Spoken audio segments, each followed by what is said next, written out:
আমাকে বলছে আব্দুর রাজ্জাক সাহেব, আপনি জামিয়া সালাফিয়ায় সায়েন্স খুলেন না কেন? আমার জন্মভূমি দেবীনগরে সায়েন্স আছে, এদেশের বড় বড় স্কুলে সায়েন্স আছে। তার ছেলের ফলাফল কি আমাকে শোনান। বাপে তো বহু টাকা খরচ করেছে, লক্ষ লক্ষ টাকা খরচ করে ছেলেকে মানুষ করেছে। ফলাফলে দেখা গেল সেই দিন বেশ হুঁশিয়ার, বুদ্ধিমান, সচেতন, মেধাবী ছেলেটা, দেবীনগরের ছেলেটা গাড়ি থেকে নামলো। পরনে প্যান্ট আছে, প্যান্ট টাকনোর নিচে আছে, দাড়ি চাঁচা আছে, হাতে সিগারেট আছে, গলায় টাই আছে। এইভাবে গাড়ি থেকে নামলো। একটু পরে গাড়ি থেকে নামলো বৌমা, হালকা হালকা গায়ে কাপড় আছে। একটু পরে নাতনি গাড়ি থেকে নামলো, পুতিন গাড়ি থেকে নামলো, গায়ে কাপড় নেই। দেখি গাড়ির পিছন দিকে কুকুর আছে। বলেন টাকাটার অবস্থা কি হলো? এরই নাম সায়েন্স। আমার নামে 5,000 কোটি টাকার মামলা হবে কেন? আমি ঠাকুরের কি করেছি? ঠাকুর বলেছে ও কালিমা তোমার আকাশ, ও মা তোমার বাতাস। আমি বলেছি ও ঠাকুর তোর বাপের আকাশ, কালিমার বাপের আকাশ। ঠাকুর জাতির শত্রু, ঠাকুর বাঙালির শত্রু, ঠাকুর জাতির শত্রু, ঠাকুর বাঙালির শত্রু, ঠাকুর ঢাকা বিশ্ববিদ্যালয়ের শত্রু, ঠাকুর বাংলা ভাষার শত্রু। আরে ঠাকুর হলো ইংরেজদের দালাল।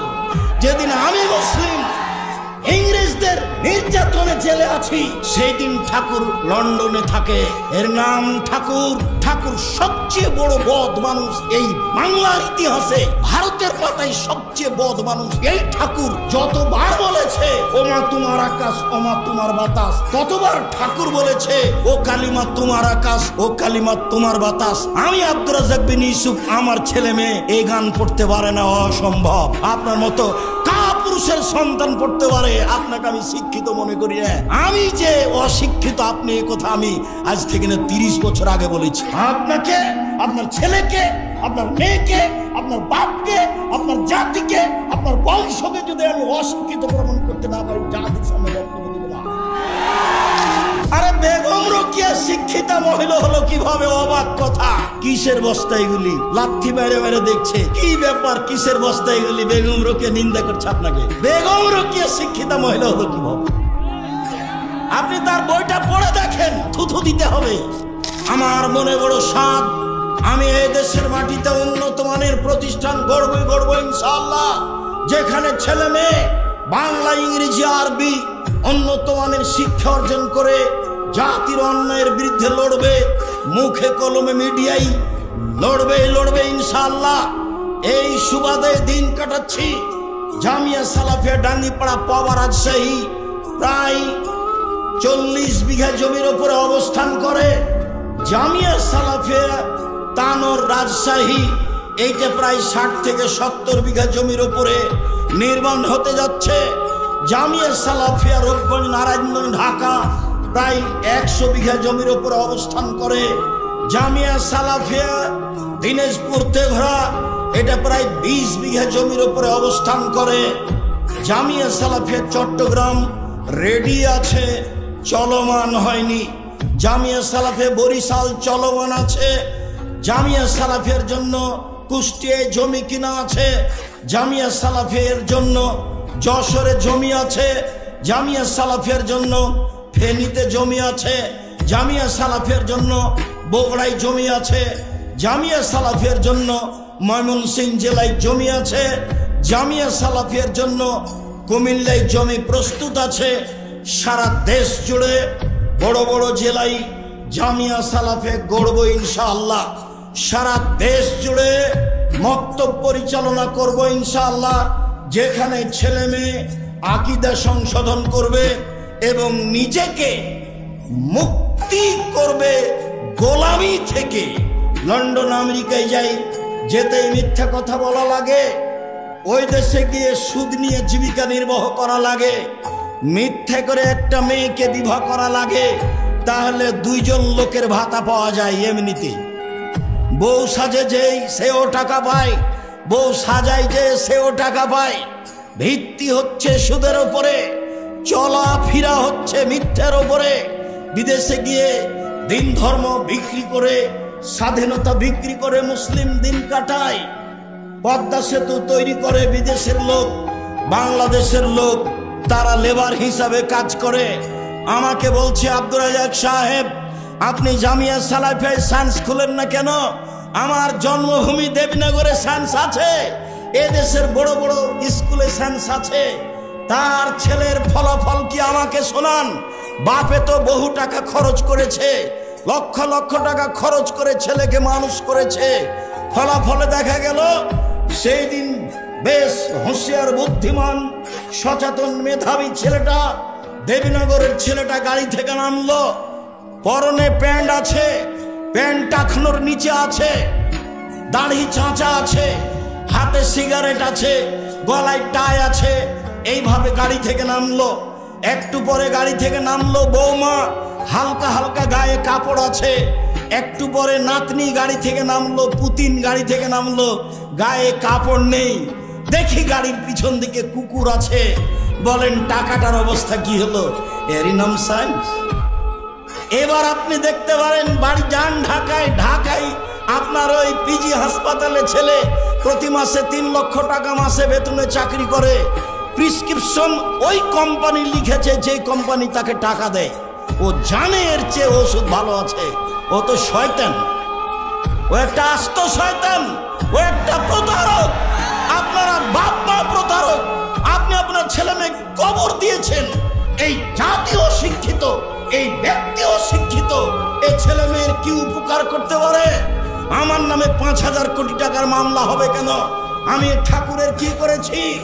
ঠাকুর বলেছে ও কালিমা তোমার আকাশ, ও মা তোমার বাতাস। আমি বলেছি ও ঠাকুর তোর বাপের আকাশ, কালিমার বাপের আকাশ। ঠাকুর জাতির শত্রু, ঠাকুর বাঙালির শত্রু, ঠাকুর জাতির শত্রু, ঠাকুর বাঙালির শত্রু, ঠাকুর ঢাকা বিশ্ববিদ্যালয়ের শত্রু, ঠাকুর বাংলা ভাষার শত্রু। আরে ঠাকুর হলো ইংরেজদের দালাল। যেদিন আমি মুসলিম ইংরেজদের নির্যাতনে জেলে আছি, সেই দিন ঠাকুর লন্ডনে থাকে। এর নাম ঠাকুর। ঠাকুর সবচেয়ে বড় বদ মানুষ এই বাংলার ইতিহাসে, ভারতের পাতায় সবচেয়ে বদ মানুষ এই ঠাকুর। যতবার বলেছে ও মা তোমার আকাশ, ও মা তোমার বাতাস, ততবার ঠাকুর বলেছে ও কালিমা তোমার আকাশ, ও কালিমা তোমার বাতাস। আমি আব্দুর রাজ্জাক বিন ইউসুফ, আমার ছেলে মেয়ে এই গান পড়তে পারে না, অসম্ভব। আপনার মতো কাপুরুষের সন্তান পড়তে পারে, আপনাকে আমি শিক্ষিত মনে করি না। আমি যে অশিক্ষিত আপনি এই কথা আমি আজ থেকে না 30 বছর আগে বলেছি। আপনাকে, আপনার ছেলেকে, আপনার মেয়েকে, আপনার বাপকে, আপনার জাতিকে, আপনার বংশকে যদি আমি অশিক্ষিত প্রমাণ করতে না পারি, জাতির সামনে বক্তব্য দিলাম। নতুন এই কথা বলিনি, বাংলার মাটিতে 30 বছর থেকে বলে আসছি। বিদ্যা কাকে বলে আগে নিচেকে জানতে হবে, তারপরে বাচ্চাকে বিদ্যা দিতে হবে। আপনার বাচ্চা বিদ্যাই এটা বুঝতে পারলো না। বলেছি আমি 71 সাল থেকে নিয়ে এখন পর্যন্ত কোন শিক্ষিত মানুষ শিক্ষামন্ত্রী হয়নি এদেশে। যাওয়ার সময় একটা বই সাথে নিয়ে যাবেন, বইয়ের নাম হচ্ছে শিক্ষা বনাম জাহেলিয়াত। আপাতত 1 থেকে 10 পর্যন্ত বিদ্যা নাকচ করা হয়েছে। নিয়ে যাবেন সাথে, বইয়ের নাম হলো শিক্ষা বনাম জাহেলিয়াত। আরে বেগম রোকেয়া শিক্ষিতা মহিলা হলো কিভাবে? অবাক কথা। সেদিন চাঁপাইনবাবগঞ্জ ট্রেন স্টেশনে কথার কথা, যারা চাঁপাইনবাবগঞ্জে পরহেজগার মহিলা হজ করতে যাবে, তো স্টেশনে গেছে, তখন স্বামীকে, দেবরকে, ভাসুরকে বলেছে যে একটু পর্দার ব্যাপার, আমরা এখানে ট্রেন স্টেশনে বসে আছি, তোমরা একটা চাদর আমাদের গায়ের উপর দিয়ে দাও।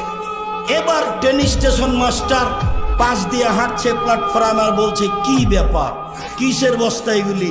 লাথি মেরে মেরে দেখছে কি ব্যাপার, কিসের বস্তা এগুলি? বেগম রোকেয়া নিন্দা করছে আপনাকে। বেগম রোকেয়া শিক্ষিতা মহিলা হলো কিভাবে? আপনি তার বইটা পড়ে দেখেন, থুথু দিতে হবে।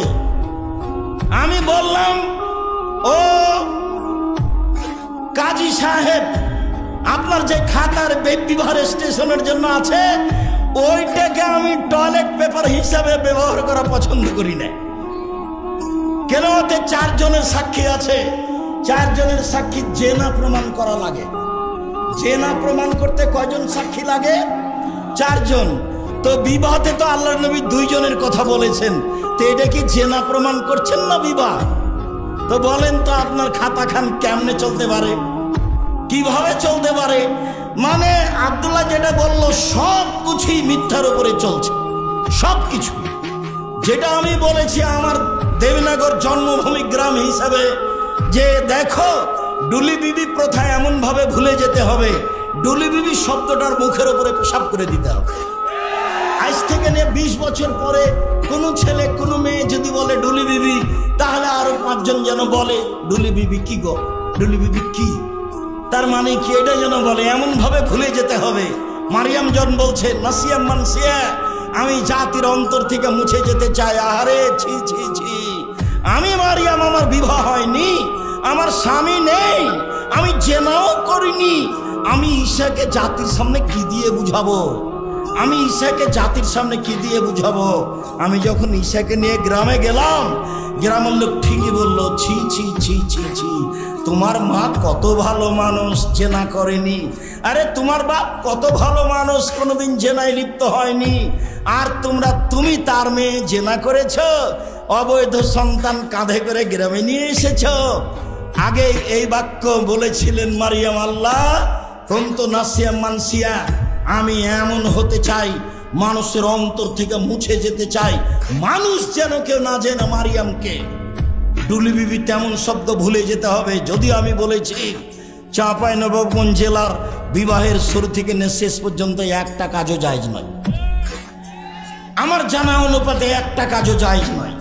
এখন নতুন কোনটা হলো নাকি, মাওলানা খাড়গাঁয়ের মাওলানা, নামটা এখন ভুলে যাচ্ছে, আমার চাচাতো ভাইয়ের বিবাহ পড়ালেন, বিবাহ পড়ে বদরের আব্বা, বিবাহ পড়ানোর পরে বলছেন যে উঠো উঠো উঠো, 2 রাকাত সালাত আদায় করো, উঠো 2 রাকাত সালাত আদায় করো। বিবাহ পড়ানোর পরে 2 রাকাত সালাত আদায় করতে হয়। আর এখন বলছে বিবাহ পড়ানোর শেষ বলছে দাঁড়িয়ে বলো অলিমা, অলিমার দাওয়াত, অলিমার দাওয়াত। আরে বাসর রাতের সকালে হবে অলিমার দাওয়াত, বিবাহ পড়ানোর পরে অলিমার দাওয়াত হয় কি করে? বিবাহ পড়ানোর পরে কেউ কি দোয়া পড়তে হবে কারো জানা নাই। আন্ধা কো আন্ধা পড়াতা হ্যায়, ধর্ম এমনিতেই চলছে।